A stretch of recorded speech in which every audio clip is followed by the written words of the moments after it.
નમસ્કાર ગુજરાત દેશ દુનિયાના અને ગુજરાતને લગતા તમામ મોટા સમાચાર જોવા માટે આપણી ચેનલ ફોરકે ગુજરાતીને સબસ્ક્રાઇબ વિડીયોને લાઇક કરવાનું ના ભૂલશો અને વિડીયોને છેલ્લે સુધી જોતા રહેજો કેમ કે સમાચાર તમારા માટે થઈ શકે છે ખૂબ જ ઉપયોગ જૂન મહિનાને લઈને મોટી આગાહી એટલે કે હવામાન નિષ્ણાત અંબાલાલ પટેલે જણાવ્યું છે કે આ વખત જૂનના વાવાઝોડા અને આંધી તેમજ તોફાની જોખમ રહેશે તેમજ જૂનના હીટવેવની શક્યતા છે અને આ ઉપરાંત ગુજરાત રાજસ્થાન પર એમપીએમમાંથી સૌથી વધુ ગરમ રહેશે મે કરતાં જૂનમાં વધુ ગરમી પડી શકે છે જૂનમાંથી આ વખતે 6 દિવસ હીટવેવની રહી શકે છે 4 જિલ્લાની ધૂળના તોફાની આગાહી છે 3 દિવસ બનાસકાંઠા પાટણ સુરેન્દ્રનગર અને કચ્છમાં ટ્રફ આવશે અને 30 કિમી પ્રતિ કલાકની પવન રહેશે ખેડૂતોને તાડપત્રી ખરીદવા 1875ની સહાય એટલે કે ગુજરાત સરકાર ખેડૂતોને સહાય કરવા માટે અનેક યોજના ચલાવે છે જેમાં તાડપત્રી સહાય યોજના પણ એક છે અને આ યોજના મુખ્ય હેતુ ખેડૂતોને પાક ઉત્પાદન વધારવા માટે તાડપત્રી અને અન્ય જરૂરી સાધનો ખરીદવા માટે નાણાકીય સહાય પૂરી પાડવામાં રાજ્યમાં નાના સીમિત અને મોટા ખેડૂતોને આર્થિક મદદ રૂપે મળી અત્યંત જરૂરી છે અને ખેડૂતોને પોતાનું પાક ઉત્પાદન વિવિધ સાધનોની જરૂર હોય છે જેમાં પાકને ઠેસર પ્રક્રિયા દરમિયાન તથા અન્ય કામ માટે તાડપત્રી જરૂર રહે છે તેમજ પાક ઢગલાના તૈયાર હોય છે તેમને ઢાંકવા માટે તાડપત્રીની જરૂર પડતી હોય છે જેથી ખેડૂતોને તાડપત્રીની ખરીદી સીધી સહાય મળે છે જરૂરી છે કે આવા વિશેષ ઉદ્દેશ તાડપત્રીની સહાય યોજના લાભ આપવામાં આવે છે આખા ગુજરાતમાં વરસાદની આગાહી એટલે કે પરેશ ગોસ્વામી આગાહી મુજબ 14 થી 20 જૂનમાં અનેક જગ્યાએ વાવણી લાયક વરસાદ પડ્યો છે જેમાં સૌરાષ્ટ્ર અને દક્ષિણ ગુજરાતનો સમાવેશ થાય છે પરંતુ સીમિત વિસ્તાર જે વરસાદ પડ્યો છે હજી મોટાભાગના વિસ્તારોમાં વાવણીથી વંચિત છે અને ખેડૂતોને ચિંતામાં છે કે 10 જૂનથી રોજ તીવ્રતા ઘટશે ને પરંતુ 20 તારીખથી ફરીથી તીવ્રતા વધશે અને 20 તારીખ પછી 21 થી 28 જૂન સમગ્ર ગુજરાતમાં સર્વાધિક અને સારો વરસાદ પડી શકે છે 25,000 રૂપિયા સુધીની સહાય એટલે કે ગુજરાત રાજ્યમાં ખેડૂત પર દુકાળ કમોસમી વરસાદ અને અતિવૃષ્ટિ જેવી ગુજરાતીઓ આફતીઓ રાહત આપવાની ઓગસ્ટ 2020ના રોજ ગુજરાત સરકાર દ્વારા મુખ્યમંત્રી કિસાન સહાય યોજના શરૂ કરવામાં આવી છે અને ગુજરાત કિસાન સહાય યોજના અતરંગ રાજ્યમાં સરકાર દ્વારા ખેડૂતોને મહત્વ 4 ટ્રેક્ટર કૃષિ પેદાશોને નુકસાન 33 થી 60 નુકસાન મળતર આપશે અને કુદરતી આફતોના કારણે થતા નુકસાનના કિસ્સા ખેડૂતોને 20,000નું મળતર આપવામાં આવે છે અને 60 કરતાં વધારે નુકસાન થયું હોય તો વધુમાં વધુ 4 હેક્ટર એટલે કે 25,000નું મળતર આપવામાં આવે છે હવે તમારી ગાડી મફત ચાલશે એટલે કે ગુજરાત પ્રવાસે આવેલા પીએમ મોદી સુરેન્દ્રનગર જંગ સભા સંબોધી હતી અને આ સભામાં તેમને 300 યુનિટ વીજળી અને સોલર વીજળી વિશે સમજાતા લોકોને કહ્યું છે કે પછીનો મેં પ્લાન તૈયાર રાખ્યો છે અને તમારો વાહન ફ્રીમાં ચાલી શકે છે અને તમારે પેટ્રોલ ડીઝલ ખર્ચ નહીં થાય તમારું બિલ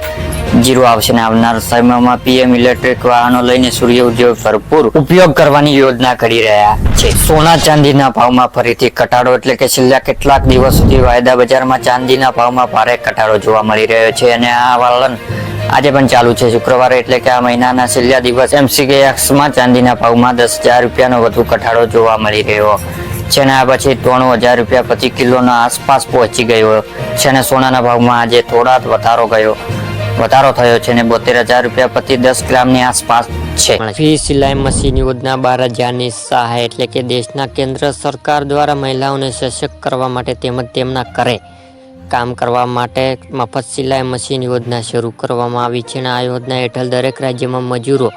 અને પરિવારોને 50,000થી વધુ મહિલાઓને મફત સિલાઈ મશીન આપવામાં આવે છે ત્યારે આજે અમે તમને પીએમ કિસાન ફ્રી સિલાઈ મશીન યોજના 2024 સંપૂર્ણ જાણકારી આપીશું અને આ યોજના લાભ મેળવવા માટે આર્થિક રીતે નબળા પરિવારોને મહિલાઓને ઓનલાઈન અરજી કરી શકે છે અને હાલમાં યોજના દેશમાં અમુક રાજ્યોમાં જ કાર્યરત છે જેમાં ગુજરાત મધ્યપ્રદેશ ઉત્તર પ્રદેશ રાજસ્થાન મહારાષ્ટ્ર અને કર્ણાટકમાં ફ્રી સિલાઈ મશીન યોજના ચલાવવામાં આવી રહી છે સરકારી કર્મચારીઓ માટે ખુશ ખબર એટલે કે કેન્દ્ર સરકાર દ્વારા કર્મચારી મોટી ભેટ મળી શકે છે અને કેન્દ્ર કર્મચારીઓ માટે સારા સમાચાર છે મિત્રો એટલે કે ટૂંક સમયમાં જ કેન્દ્ર સરકાર કર્મચારીઓને મોટી ભેટ આપી શકે છે અને સરકાર 8મા પગાર સરકાર પંચની રચના કરવાની યોજના બનાવી રહી છે અને આ સિવાય સરકાર મોંઘવારી ભથ્થામાં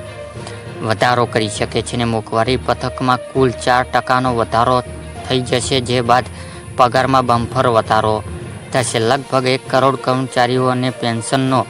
આનો ફાયદો થશે જૂનના અંતમાં અથવા જુલાઈ પ્રથમ સપ્તાહની તેની જાહેરાત કરવી શકાય છે અને માનવામાં આવે છે કે જો હજુ સુધી સરકાર સત્તાવાર રીતે કંઈ કહ્યું નથી. 10 વર્ષની મોદીની ગેરંટી નિષ્ફળ, એટલે કે મોદીની ગેરંટી ખેડૂત માટે મળી રહી છે તો પછી મોદીની રાજ્યમાં